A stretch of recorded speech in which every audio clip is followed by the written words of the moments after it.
Assalamualaikum warahmatullahi wabarakatuh. Kembali lagi di channel Merinding Bareng. Kandole adalah istilah yang diambil dari bahasa Tolaki, suku asli yang mendiami sebagian besar wilayah provinsi Sulawesi Tenggara, yang berarti hantu perempuan.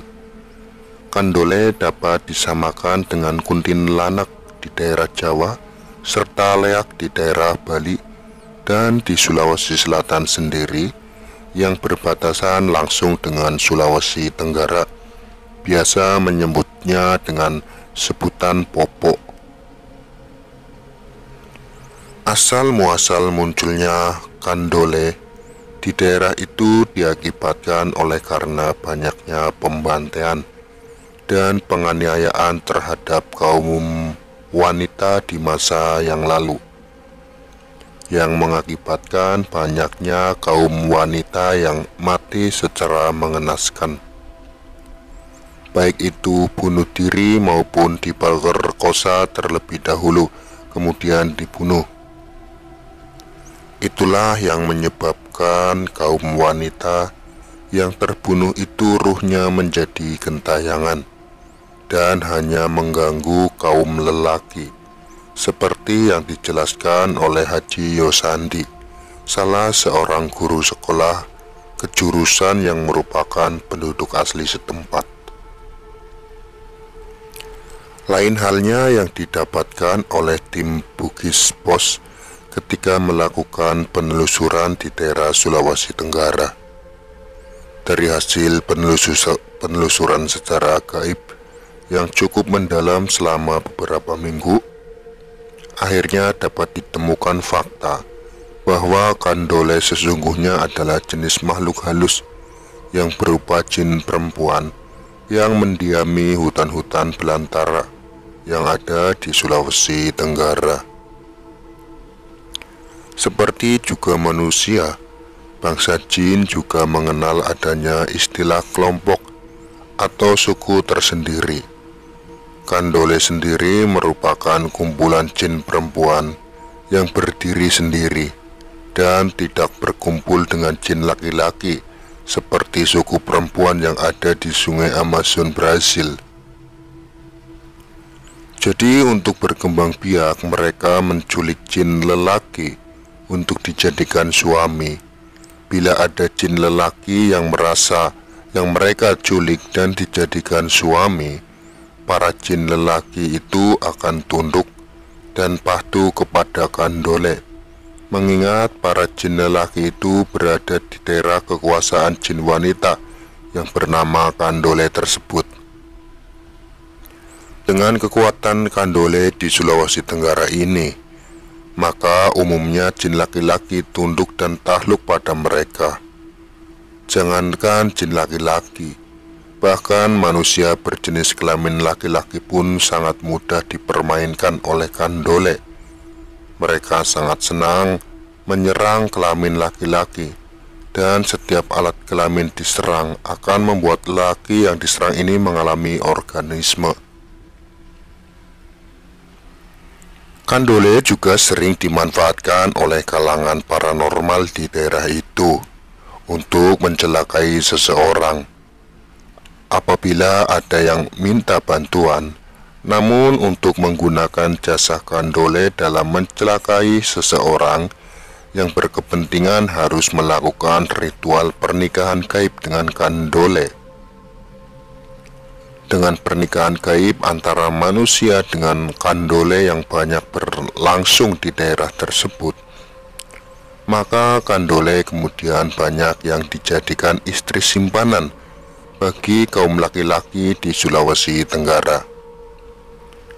Biasanya kandole itu berwujud wanita yang sangat cantik, sehingga kaum lelaki dari kalangan manusia sering mengira mereka sebagai bidadari. Kebanyakan kandole apabila telah menjadi piaraan manusia, biasanya mereka diberi tempat di bubungan rumah dan diberi ranjang pengantin agar dia betah berada di situ. Kebiasaan Kandole yang banyak menyerang kemaluan kaum lelaki bukan karena suruhan seseorang, tetapi karena instingnya.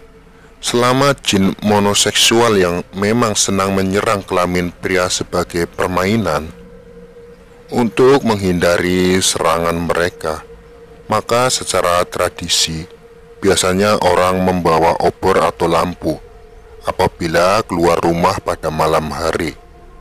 Bukan mereka takut kepada manusia, tetapi biasanya jin perempuan malu menampakkan wajahnya kepada orang yang akan diserang alat kelaminnya. Pengalaman Haji Samsudin, mantan karyawan PT yang ada di daerah tersebut, sewaktu muda dulu, dia memiliki hobi berburu rusa. Suatu ketika, dia berangkat untuk berburu di salah satu hutan di Pomala. Di tengah hutan, dia bertemu dengan seorang wanita cantik yang mengajaknya untuk berkenalan. Dan anehnya, sebab saat itu bagi Samsudin tak ada rasa takut dalam dirinya. Setelah berkenalan, dia lalu diajak untuk ke kampung wanita itu. Samsudin juga mengiyakan permintaan wanita itu. Setibanya di kampung yang dimaksud, Samsudin menyaksikan deretan rumah yang amat bersih. Dan yang mengherankan bagi Samsudin, sebab semua penghuni kampung itu adalah wanita. Selanjutnya Samsudin diajak bertemu dengan pimpinan di perkampungan wanita itu, dan dia langsung ditawari untuk menikahi wanita yang tadi mengajaknya masuk ke kampung itu. Karena kebetulan Samsudin sudah menikah, dia menolak mentah-mentah tawaran tersebut. Namun sesaat kemudian Samsudin ini tertidur, dan setelah tersadar, dia menemukan dirinya sudah ada di bawah sebatang pohon besar. Rupanya kalangan Kandole juga punya etika yang baik. Ternyata Samsudin yang menolak kawin dengan Kandole dengan alasan sudah punya istri tidak sampai dicelakai, melainkan hanya dibuang keluar dari daerah perkampungan jin Kandole. Lain halnya yang dialami oleh sepasang suami istri yang minta dirahasiakan identitasnya. Pasutri yang tinggal di Makassar ini menceritakan kepada Ali dari mitos perihal keinginan mereka untuk memperoleh seorang anak. Menurut mereka sangat sulit didapatkan, sebab sudah lebih dari 7 tahun menikah, tapi tidak ada tanda-tanda akan memiliki keturunan. Padahal menurut dokter ahli kandungan, mereka berdua sangat memungkinkan untuk memiliki anak. Pasangan suami istri ini juga ternyata dalam kondisi subur. Dari keluh kesah mereka, Ali pun coba menenangkan, mungkin belum rezeki untuk punya anak. Lalu Ali menganjurkan untuk menemui tim gaib mitos dari Bugis Pos untuk mendapatkan informasi apakah ada sesuatu hal yang menghambat sehingga sulit memperoleh keturunan. Dari hasil meditasi yang dilakukan tim gaib rubrik mitos, ternyata diketahui bahwa memang ada sedikit yang menghalangi Pasutri ini dari segi gaib sehingga sulit mendapatkan keturunan.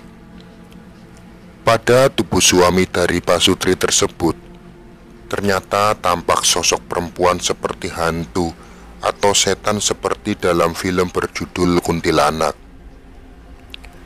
Cuma anehnya menurut tim dari hasil komunikasi yang diperoleh informasi bahwa setan tersebut berasal dari Sulawesi Tenggara. Jin perempuan itu menaruh hati kepada suami Pasutri itu tadi. Maklum saja karena Pasutri tersebut pernah berdomisili di Sulawesi Tenggara pada beberapa tahun yang lalu. Tim gaib rubrik misteri, tim gaib rubrik mitos yang diminta bantuan oleh Pasutri tersebut kemudian dapat mengusir Kandole yang selama ini mengikuti suami Pasutri tersebut. Hasilnya kini Pasutri itu sudah nampak bahagia karena sebentar lagi anak pertamanya akan segera lahir. Kandole yang jatuh cinta tersebut ternyata ikut-ikutan pada Pasutri itu untuk tinggal di Makassar dan menghalang-halangi pasangan ini untuk mendapatkan keturunan. Kandole dan wartawan Bugis Pos. Ahli wartawan Bugis Pos yang ditugaskan ke Sulawesi Tenggara untuk melakukan investigasi menyangkut kehidupan dunia gaib Kandole, tepatnya di kawasan Dawi-Dawi Pamola, ternyata mendapatkan pengalaman yang menyeramkan. Ketika Ali melakukan penelusuran tentang Kandole di tempat itu, apabila dia sudah mulai mencatat-catat keterangan yang disampaikan oleh sumber berita, selalu ada suara yang memanggil-manggil namanya. Suara itu berasal dari arah pohon tempat dia menginap. Kejadian seperti itu terus berlangsung selama Ali berada di tempat tersebut. Bahkan lebih ekstrim lagi, pernah suatu saat lampu dalam kamarnya seperti ada orang yang mempermainkan saklarnya, sehingga lampu itu sebentar mati sebentar menyala. Agaknya Kandole yang memanggil-manggil Ali tersebut sedang marah karena kehidupannya akan diberitakan, yang tentu saja akan mengungkap sisi jeleknya. Dia pun jengkel pada Ali, lalu mengganggunya selama Ali berada di kampung tersebut. Bahkan Kandole yang marah tersebut coba menampakkan dirinya dalam keadaan jelek ataupun buruk rupa. Bila Kandole marah, maka yang dia munculkan adalah wajah yang jelek, bukan dengan wajah yang cantik. Seperti diketahui bahwa bangsa jin dapat mengubah-ubah wajah dan penampilan sesuai yang dikehendakinya. Dia kadang mengecil, kadang juga tubuhnya membesar. Dengan siswa PKL, jadi Arya pada tahun 1992 lalu melaksanakan praktek kerja lapangan PKL di Sulawesi Tenggara. Arya dan teman-temannya sekitar 100 orang, siswa salah satu sekolah kejuruan terkemuka di Makassar. Rupanya diwarnai dengan pengalaman menyeramkan di akhir perjalanan tugas mereka. Awal kedatangan mereka ke Sulawesi Tengah memang belum ada kejadian yang berarti. Tapi menjelang 2 bulan mereka berada di tempat itu, kejadian serta penyakit yang aneh-aneh mulai menjangkiti mereka. Di salah satu rumah yang mereka tumpangi, mereka tinggal sekitar 6 orang dalam satu kamar. Dalam semalam mereka berenam sering menderita penyakit aneh, yakni kaki mereka tertarik ke atas tegak lurus, dan di kaki mereka ada sesuatu yang berlari-lari. Semua siswa mengalami hal seperti itu. Dan anehnya lagi, setelah peristiwa itu selesai berlangsung, selalu diakhiri dengan organisme. Akibatnya mereka para siswa ini sering saling ejek, apalagi mereka baru saja dipermainkan makhluk halus seperti itu. Mereka itu sebetulnya dipermainkan oleh Kandole dengan menyerang alat kelamin para siswa tersebut. Ketika itu Arya menginap di rumah tersebut untuk membuat laporan praktek. Sewaktu masuk ke dalam WC, lampu WC tiba-tiba berkedip-kedip. Kalau saya masuk, lampu WC berkedip-kedip. Kalau temanku tidak, Ji, Pak, ujar Arya karena untuk kesekian kalinya lampu itu berkedip-kedip. Maka Arya menantang sesuatu di dalam WC tersebut. Kamu kira saya takut sama kamu? Tidak. Keluar. Kalau kamu berani, tentang Arya seraya memandangi langit-langit WC. Ajaibnya ternyata tantangan Arya diterima makhluk itu. Arya mendengar suara yang menyuruh keluar rumah untuk menerima tantangan. Dia pun beranjak ke belakang rumah mengikuti arah panggilan suara tersebut. Ketika Arya memandang keluar rumah dari terale jendela, nampak dua bola mata sebesar telapak tangan bayi yang berwarna merah menyala, seperti bara api, dan lidah yang menjulur sangat panjang seperti lidah ular. Yang tampak hanya mata dan mulutnya saja, sedangkan suaranya seperti tersengal-sengal seakan ingin menerkam. Tentu saja Arya tak berani mendekat. Pada waktu itu sekujur tubuhku menggigil ketakutan, tapi kutahan karena saya lebih takut kalau saya lari bisa jadi sakit, kata Arya. Keesokan malamnya lebih seram lagi karena di sekitar rumah itu dikelilingi oleh makhluk yang mencakar-cakar pintu dan jendela. Apabila diintip keluar, maka yang nampak adalah seekor anjing yang aneh. Tubuhnya transparan sehingga vas bunga yang ada di belakangnya terlihat jelas.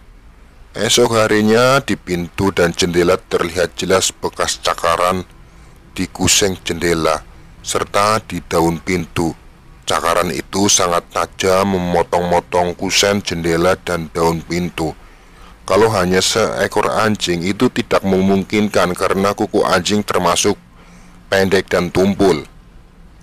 Semua pengalaman Arya tersebut agaknya adalah ulah Kandole yang senantiasa mengusik mereka selama melaksanakan PKL. Fenomena jin Kandole, kelompok hantu cantik di Sulawesi Utara, agaknya memang sudah melegenda di kawasan tersebut, yang sasarannya hanya untuk menggoda laki-laki supaya jatuh cinta dan atau justru mengganggu kaum laki-laki. Terima kasih sudah mendengarkan. Nanti kita dilanjut dengan cerita berikutnya.